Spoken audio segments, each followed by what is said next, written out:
जय हिंद साथियों। आपका स्वागत है आपके अपने यूट्यूब चैनल संपूर्ण शिक्षा क्लासेस पर। दोस्तों, मैं लेकर आया हूँ आपकी बेसिक की अंतिम क्लास। जैसे हमने शुरू में क्या पढ़ा था, बेसिक की 2 क्लास पढ़ी थी। फिर क्या पढ़ा हमने, वर्गमूल निकालना, फिर घनमूल निकालना, और फिर क्या करा हमने, जीरो की संख्या ज्ञात करना। ठीक है दोस्तों, अब हम क्या पढ़ेंगे, रिमाइंडर थ्योरम। अब क्या पढ़ेंगे हम, शेषफल प्रमेय। तो दोस्तों, आज के पढ़ने के बाद हम इस बुक को शुरू करेंगे। कौन सी बुक को, आर एस अग्रवाल। हम वैसे तो टाइप वाइज करेंगे दोस्तों, लेकिन आप जैसे कह सकते हैं प्रैक्टिस के लिए आप इस बुक को, मैं आपको क्वेश्चन बता दूंगा और आपको इस बुक से करना है। आप चाहे तो फ़ोन में एप्लीकेशन डाउनलोड कर सकते हैं या आप इस बुक को यूज़ कर सकते हैं। दोस्तों, मैं जैसे टाइप बताऊंगा आपको आने वाले चैप्टरों की, आपको प्रैक्टिस के लिए ये बुक करनी है, या आप टाइप वाइज से भी आप अपने कर सकते हैं चैप्टर को क्लियर। ठीक है दोस्तों, आज की क्लास शुरू करते हैं रिमाइंडर थ्योरम। ठीक है, तो रिमाइंडर थ्योरम बहुत पूछने वाला जाने वाला वह है टॉपिक है। जैसे देखिए, 11 को 5 से भाग करना है और भाग करने पर कितना रिमाइंडर बचेगा। दोस्तों, मैं आपको बता देता हूँ थोड़ा बेसिक। जैसे हम 11 को 5 से भाग करते हैं, करा 5 दूनी 10, शेषफल क्या बचा, ये शेषफल क्या बचा, ये। तो हमें यह ज्ञात करना है। ठीक है, चलिए अब हम क्या करते हैं, अब हमें करना क्या है। इससे अगर हम करेंगे तो बहुत टाइम लग जाएगा। जैसे 5 से डिवाइड करिए, 5 दूनी 10, शेषफल क्या बचा, 1 बचा, शेषफल क्या बचा, 1। ठीक है दोस्तों, जैसे अब ये वाला देख लीजिए, 45 और 65 है। इन हम कैसे करेंगे कि इनकी मल्टीप्लाई करेंगे फिर डिवाइड करेंगे। हमें ऐसा नहीं करना है। हमें करना क्या है, देखिए हमें करना है 45/7 ऐसे, और 65/7, चाहे आप ऐसे अलग अलग लिख के कर दीजिए। जैसे 7×42, 7 कितना होता है 42, कितने बचे 3, तो इसका क्या होगा 3। अगर दोस्तों माइनस में ले तो माइनस में कैसे लेना है, 7×7 तो 49 ज्यादा हो जाएगा। 49 में से 45 घटा देंगे, क्या आ जाएगा -4। देखिए दोस्तों, मैं आपको माइनस और प्लस के दोनों बताऊंगा कि कैसे हम ज्ञात कर सकते हैं रिमाइंडर। ठीक है दोस्तों, जैसे हम 7×9 = 63, तो 65 में से 63 गए तो एक तो आ गया प्लस का 2। ठीक है दोस्तों, 7×70, एक क्या आ गया माइनस का 5। ठीक है, तो देखो या तो आप प्लस के की मल्टीप्लाई कर दीजिए। जैसे 3×2 क्या है रिमाइंडर 6। ठीक है दोस्तों, ये हमारा क्या हो जाएगा शेषफल। जैसे हमें माइनस वाला भी बहुत काम आने वाला है, मैं आपको बताऊंगा। जैसे माइनस वाला ले लीजिए, देखिए -4 गुना -5 क्या गया 20। ठीक है, तो 20 7 से ज्यादा है, इसलिए हमें दोबारा डिवाइड करना पड़ेगा। 7 दूनी कितना होता है 14, तो कितना हुआ 6। ठीक है दोस्तों, अब मैं आपको अगले उस पर लेके चलता हूं। तो जैसे 7 से डिवाइड करने पे क्या आया, 7×42, 3 बचा। मल्टीप्लाई होगी तो मल्टीप्लाई करने, प्लस होगी तो प्लस करना है। अगर यहां पर साइन देखना है कि माइनस हो तो माइनस, तो 7×63 तो कितना बचा 2। ठीक है दोस्तों, तो इस 2 की और 3 की मल्टीप्लाई कर दीजिए प्लस प्लस वालों की, 3×2 क्या आ गया 6। ठीक है दोस्तों, इसका रिमाइंडर क्या है 6। जैसे हम इस वाले का देखते हैं कि अलग अलग कर लीजिए या अलग अलग डिवाइड कर लीजिए। जैसे 193/19 गुना क्या है 40/19। ठीक है दोस्तों, तो देखिए प्लस के क्या आया, 19×190 होते हैं तो 3 आ गया। इसमें क्या 19×2 = 38, 2 आ गया। तो क्या करना है, 3 और 2 आया तो क्या कर देनी है, मल्टीप्लाई कर देनी है। 3×2 क्या आ गया 6, तो इसमें भी क्या एलसीएम होगा 6। ठीक है दोस्तों, हमेशा इससे जो आ रहा है ना, इनसे छोटा ही लेना है। और मल्टीप्लाई का साइन हो तो मल्टीप्लाई, अगर ऐड का साइन हो तो ऐड। जैसे आ गया, मैं आपको यहाँ पे करके दिखा देता हूँ। ये तो समझाने का वो है, लेकिन हमें टाइम बचाना है। तो हमें क्या करना है, 19 से 193 को भाग कर दीजिए। तो क्या बचा यहाँ पे, प्लस के 3, 19 दूनी 38, कितना बचा, प्लस के 2। ठीक है दोस्तों, यहाँ पे 3 आ गया और यहाँ पे 2 आ गया, तो इसका भी क्या है एलसीएम 6। ठीक है, अब आता है लास्ट क्वेश्चन। क्या आता है लास्ट क्वेश्चन, देखिए 127 है, 25 निमा कितने होते हैं 127। तो क्या बचा, यहाँ पर बचा 2, यहाँ 25 से कम 25, यहाँ पर भी 2, हमें क्या कर देना है, मल्टीप्लाई कर दे, 2 में 4। दोस्तों हम रिमाइंडर तो काट सकते हैं, लेकिन हमें टाइम बचा है। जैसे हम इन दोनों के पहले मल्टीप्लाई करते, मल्टीप्लाई करने के बाद डिवाइड करते जब हम रिमाइंडर निकालते, लेकिन हमें अलग अलग कर देना मल्टीप्लाई के में, इसका अलग करा, इसका अलग करा, और दोनों की जो आया रिमाइंडर उनकी मल्टीप्लाई कर दी, हमारे हाथ में आंसर आ जाएगा। ठीक है दोस्तों, उम्मीद करता हूँ आपको समझ में आ गया होगा। चलिए ठीक है, अब आपको बताते हैं ऐड वाले कि ऐड वाले करने कैसे है।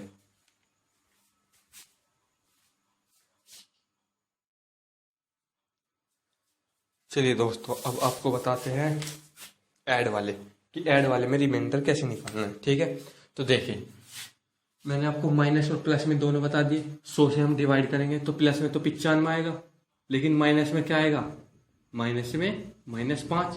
ठीक है, और 100 से 102 को डिवाइड करेंगे तो प्लस में क्या आएगा, प्लस में 2। ठीक है, 108 करेंगे, 108 से अगर 108 को 100 से डिवाइड करेंगे तो क्या आएगा, प्लस के 8। ठीक है, लेकिन 697 को करेंगे क्या आ जाएगा, 100 7 700, तो 700 ज्यादा हो जाएगा, तो क्या आएगा, माइनस के 3। ठीक है, अब जो आया वो कर दो बस। जैसे अब क्या आया, यहाँ कर लेते हैं, माइनस के 5, प्लस के 2, प्लस के 8, माइनस के 3। ठीक है, तो कर लीजिए, माइनस के 8 और माइनस के 5 और माइनस के 3 8, तो 8 जैसे 8 और 2 10, माइनस के 8, क्या बचा 2, इसका मतलब हमारा 2 शेषफल बचेगा। ठीक है दोस्तों,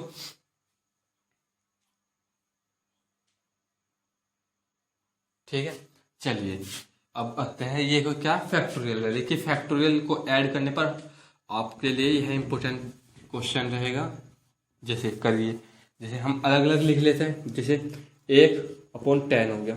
ठीक है, फैक्टोरियल 2 को कैसे लिखेंगे, 2 गुना 1/10। ठीक है, अब कैसे लिखेंगे, फैक्टोरियल 3 गुना 2 गुना 1/10। ठीक है, चलिए अब फैक्टोरियल 4 को 4 गुना 3 गुना 2 गुना 1/10। ठीक है, फैक्टोरियल 5 को कैसे लिखेंगे, 5 गुना 4 गुना 3 गुना 2 गुना 1/10।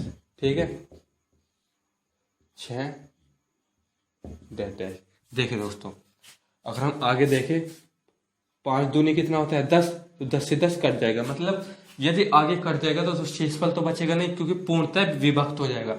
कोई भी संख्या पूर्णतः विभक्त होगी तो शेषफल तो बचता नहीं, तो इसलिए यहाँ पर तो यह पूर्णतः विभक्त हो रहा है, तो मतलब आगे आने वाली संख्या भी पूर्णतः विभक्त होगी। क्यों, क्योंकि 6 से क्या हो जाएगा, 5 गुना 4 गुना 3 गुना 2 गुना 1, यही वाली संख्या आ जाएगी। आगे भी ऐसे होता जाएगा, मतलब आगे पूर्णतः विभक्त होता चले जाएगा। बचा क्या, बचा हमारे पास ये, तो यहाँ पर शेषफल कितना बचा, 1, यहाँ पर 2। ठीक है, जैसे अभी कर लेते हैं 10 10 प्लस 3 दूनी 6, 10 प्लस 4 या 12 दूनी 24, तो 24/10 प्लस वह तो डिवाइड, वो तो पूर्णतः विभक्त हो गया, तो बचा क्या, 1 प्लस 2। ठीक है, शेषफल 2 बचा, यहाँ शेषफल 6 बचा, प्लस यहाँ शेषफल क्या बचा, 10 दूनी 20, तो शेषफल क्या बचा 4, तो क्या आ गया, 6 4 10 और 2 12 और 1 13। ठीक है दोस्तों, 13 आ गया। जहां भी जो जिससे हम भाग कर रहे हैं ना, अगर वो बड़ा आ जाए, जैसे 10 से हम डिवाइड कर रहे हैं, शेषफल क्या आ रहा है 13, 13 क्या आ गया, 13 आ गया हमारे पास बड़ा, तो हम 13 को एक बार और डिवाइड कर लेंगे। ठीक है, जिससे हम 13 को क्या करेंगे, 13 को 10 से एक बार और डिवाइड करेंगे, क्या आ गया, तो हमारा जो सही आंसर होगा वो 3 होगा। ठीक है, उम्मीद करता हूँ आप समझ गए होंगे। अब आपको बताता हूँ मैं कुछ नोट लिखवाऊंगा, यह समझो। जैसे हम फैक्टोरियल 1 को लिखा तो 1/10 आ गया, फैक्टोरियल 2 2 गुना 1। ठीक है, फैक्टोरियल 3 3 गुना 2 गुना 1। ठीक है दोस्तों, मतलब जब लोग इसकी उल्टे से गुना जब लोग एक ना आ जाए, 4 से 4 गुना 3 गुना 2 गुना 1, ठीक है 5 से हमने 5 तक डिवाइड किया, तो 5 से फैक्टोरियल 5 10 को पूर्णतः विभक्त हो रहा था, तो मतलब आगे भी आने वाली संख्या भी व्यक्त हो जाएगी, इसलिए हमें जो बची इसका शेषफल काट गया, क्या आया 3, ठीक है। अब आपको बताता हूं मैं इंपॉर्टेंट नोट जो पूछा जाता है अक्सर पेपर में, ठीक है। चलिए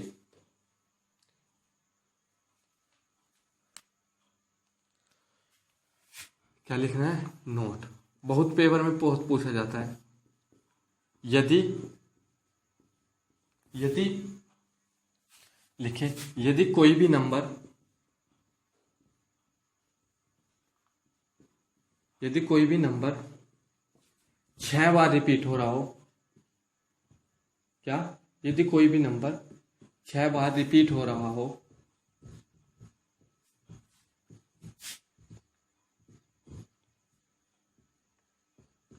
यदि कोई भी नंबर 6 बार रिपीट हो रहा हो, तो वह संख्या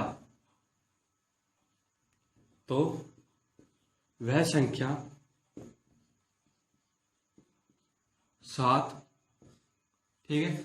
कोई भी संख्या यदि कोई भी नंबर, एक नंबर 6 बार रिपीट हो रहा हो, तो वह संख्या 7, 11, 13 और 37 से कटेगी, ठीक है। 7, 11, 13 और 37 से कटेगी, से विभक्त होगी।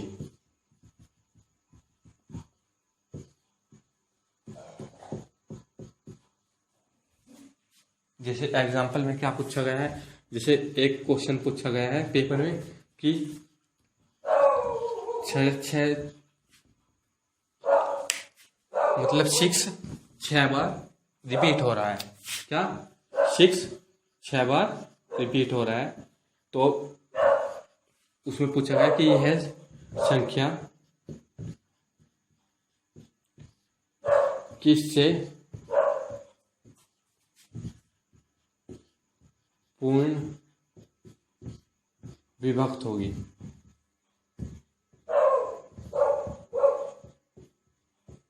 क्या कि यह संख्या किससे पूर्णतः विभक्त होगी। ऑप्शन क्या थे, ऑप्शन थे 27, दूसरा ऑप्शन क्या था, दूसरा ऑप्शन था 37, तीसरा ऑप्शन क्या था, तीसरा ऑप्शन था 47, चौथा ऑप्शन क्या था 53, ठीक है। यदि हमारे याद होंगे कि यदि कोई भी संख्या 6 बार रिपीट हो रही हो, तो वह संख्या किस किस संख्या से घटेगी, 7, 11, 13 और 37, ठीक है। तो हमें पता कि 6 मतलब छठी संख्या 6 बार रिपीट हो रही है, मतलब 6 बार रिपीट हो रहा है, तो वह 37 से कटेगी, ठीक है। बहुत इंपॉर्टेंट टॉपिक है, जरूर याद रखिएगा दोस्तों। चलिए अब हम आपको बताते हैं कि एक पावर वाला, ठीक है, पावर वाला, ये ध्यान रखिएगा दोस्तों, अपनी कॉपी में नोट कर लीजिएगा यो। चलिए अब आपको बताते हैं पावर वाले, फिर आपको बस अब लिखिएगा पावर वाला, जब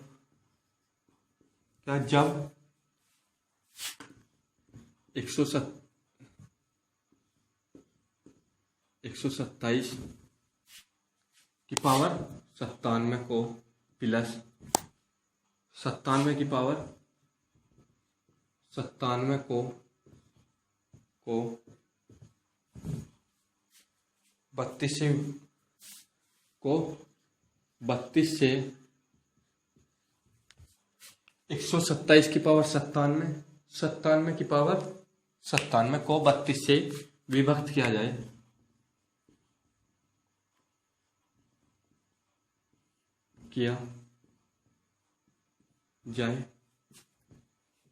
तो शेषफल क्या होगा।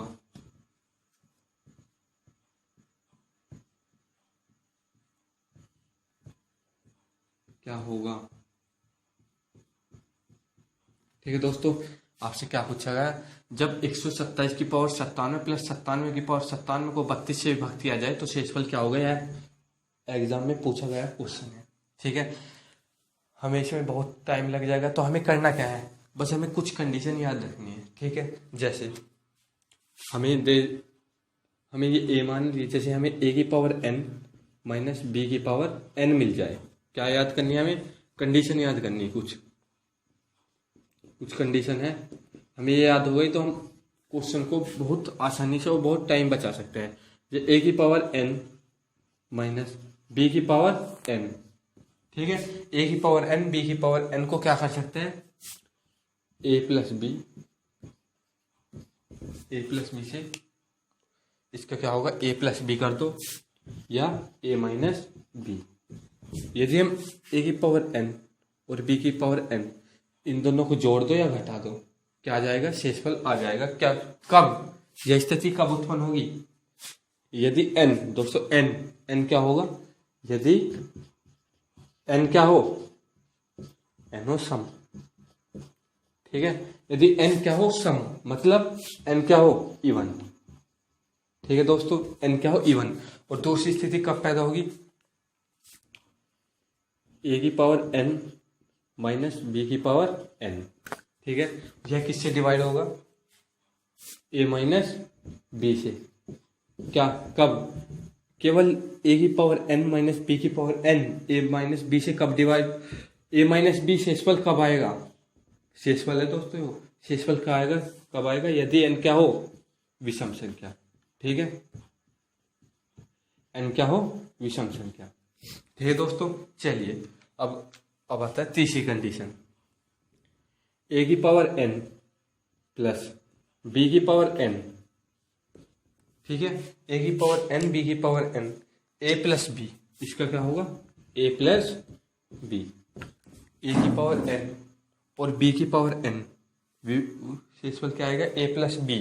यदि n क्या हो, n या तो सम हो या विषम हो, कुछ भी हो, ठीक है। n क्या हो, सम या विषम। दोस्तों बस यही कंडीशन है, इससे हम आपको इसका सॉल्यूशन निकाल सकते हैं, ठीक है। जानना चाहोगे कैसे, जैसे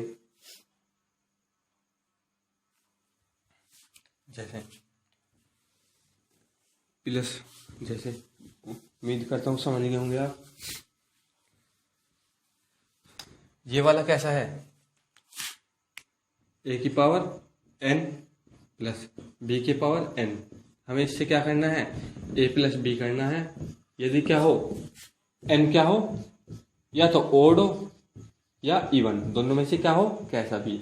जैसे हमें क्या दिया गया, 127 की पावर 97 प्लस 97 की पावर 97, किससे भाग करना है, 32 से, ठीक है। किससे भाग करना है, 32 से। तो a की पावर n b की पावर n, n क्या ओड या इवन, यहाँ पर n क्या है ओड, ठीक है। तो हमें क्या करना है, a प्लस बी, मतलब क्या करना है, दोनों को जोड़ लेना है। जोड़िए 127 और 97 कितने हो, 4 7 14, हंसी लगा 1, तो 9 और 3 12, कैरी 1, 1 और 2 2, डिवाइड किससे करना है, 32 से, ठीक है। आंसर क्या आ जाएगा, आंसर आ जाएगा हमारा, देखिए 32 से क्या हो जाएगा, 8 चौक 32, 8 दूनी 16, ठीक है। 8 8 64, 4 से क्या हो गया 7, तो रिमाइंडर क्या है दोस्तों, पूरा पूर्णतः विभक्त हो गया, तो रिमाइंडर है 0, ठीक है। यह पूरा कट रहा है तो रिमाइंडर क्या है 0। बस आज की क्लास दोस्तों यहाँ तक ही सीमित है। हमने बता दिया कि कंडीशन आपको बताई, आज के उसमें ऐसे पूछने लगा है एग्जामिनर क्वेश्चन। देखिए जैसे आपको पूछ सकता है कि 127 की पावर 97 माइनस 97 की पावर 97, आपको क्या करना है, मैंने आपको 3 कंडीशन बताई, आपको 3 कंडीशन बस यहाँ पर लगा देना, जो आया जो उससे पूछे उससे विभक्त कर देना है, उन दोनों को जोड़ के बस, ठीक है। a की पावर n b की पावर n, ये किस में है, कोई भी संख्या अगर प्लस है यहाँ पर, n की पावर n या तो ओड हो या इवन, हमें कैसे करना है ऐसे, ठीक है दोस्तों। बस मैं आपको बताना चाहूँगा कि अपनी तैयारी जारी रखें। तो दोस्तों आज की क्लास यहीं पर समाप्त होती है। अगली आने वाली क्लास चैप्टर की शुरुआत होगी मैथ की, आपको रीजनिंग की क्लास मिलेगी इसी के बीच। तो धन्यवाद दोस्तों, आपको क्लास अच्छी लगी हो तो लाइक और शेयर करें। आपने यदि सब्सक्राइब नहीं किया है तो सब्सक्राइब भी कर ले। ठीक है दोस्तों, धन्यवाद।